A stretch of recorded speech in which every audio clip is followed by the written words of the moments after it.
Final Reckoning is a triumphant return to form for the Mission Impossible franchise, a superbly written and brilliantly directed action thriller with some of the best storytelling I've ever seen, and a glorious send-off for one of the most beloved action heroes in Hollywood history. That is what I wish I could be telling you right now, but unfortunately, that would be a lie. The unpleasant truth here is that Final Reckoning is a real mess of a movie, with a bloated and fragmented storyline that tries to juggle way too many plot devices, weighed down by stodgy exposition dumps that go on forever and mostly reiterate stuff that we already know, and featuring some of the most confusing and nonsensical editing choices in the whole franchise. And it's such a frustrating disappointment because most of this film's problems are self-inflicted and could have been easily avoided.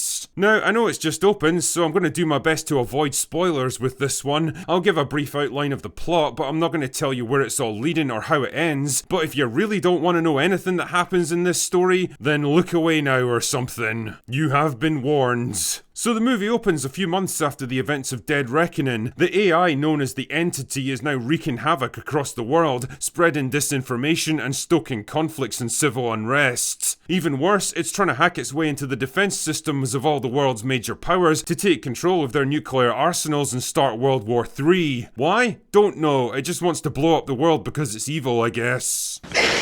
Really?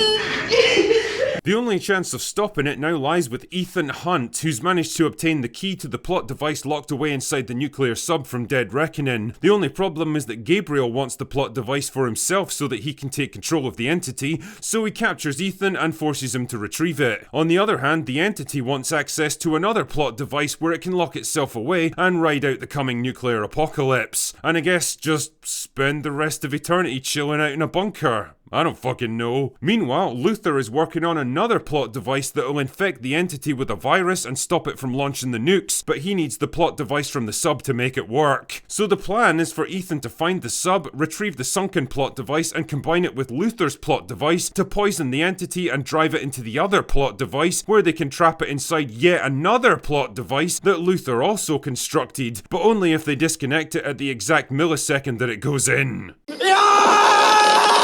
So if you're spotting a theme here, then congratulations, because it wouldn't be an exaggeration to say that this script consists of about 80% contrived plot devices that pop up whenever they're needed. And that's not even counting the stuff that's just blatantly retconned from previous movies. Like, nobody is believing that the rabbit's foot from Mission Impossible 3 was a fucking AI. There's just so much convoluted bullshit going on in this film that it actually becomes hard to keep track of after a while. And the thing is, I think the writers realised this too, because every 10 minutes or so, all the major characters gather around for another big exposition dump where they basically explain everything that's going on and everything that each person has to do to make their plan work. It's clunky and annoying, it kills the pace, and it's one of the reasons why this movie is close to 3 hours long. And damn man, you definitely feel it after a while. The Entity itself is a weak as fuck idea for a villain. Its motivations and ultimate plan are poorly defined, there's no explanation for what it intends to do if it actually wins, and there's like one scene where it communicates directly with Ethan, but then it just becomes this vague threat in the background that's supposedly super intelligent, but somehow everyone can predict what it's gonna do. And I can't shake the feeling that it was originally gonna have much more of a presence in the movie, but they rewrote the script after Dead Reckoning flopped. Instead, Gabriel becomes the main antagonist, and well, there's just not much I can say about the guy. He's a generic, mustache-twirling supervillain who wants to take over the world, the kind of guy you've seen a million times before. He's somehow able to throw around 30 megaton nuclear weapons like they're the kind of thing you can pick up at a hunting store, but he also thinks that he can get clear of the blast within like 15 minutes.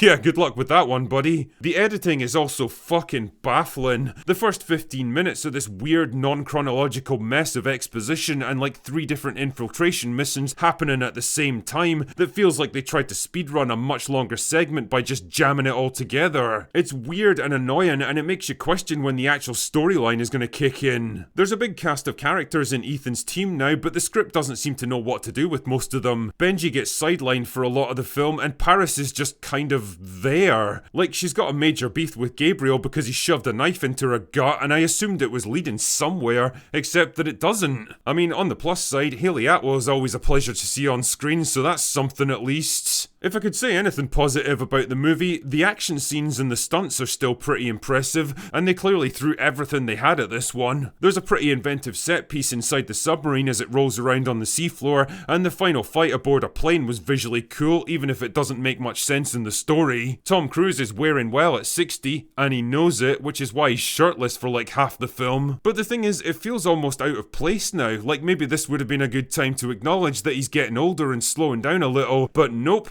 He's just doing his thing like it's still 2002. Not really sure why the plot tries to build up Ethan as some kind of quasi-messiah figure who's destined to save humanity either, whether it was Tom Cruise's ego or just a misjudged script, but either way it feels weird and self-aggrandizing. Maybe the biggest issue for me though is that there's no real sense of closure or finality to this one, despite the name. It's been built up as the final movie in the franchise, but there's really no definitive ending to it. It's really just treated like business as usual, just another adventure, and there's nothing to suggest they won't roll out another movie in a few years. But if Final Reckoning is anything to go by, I don't know man, maybe they should quit while they're ahead. Anyway, that's all I've got for today. This review will self-destruct after 10 seconds. Go away now.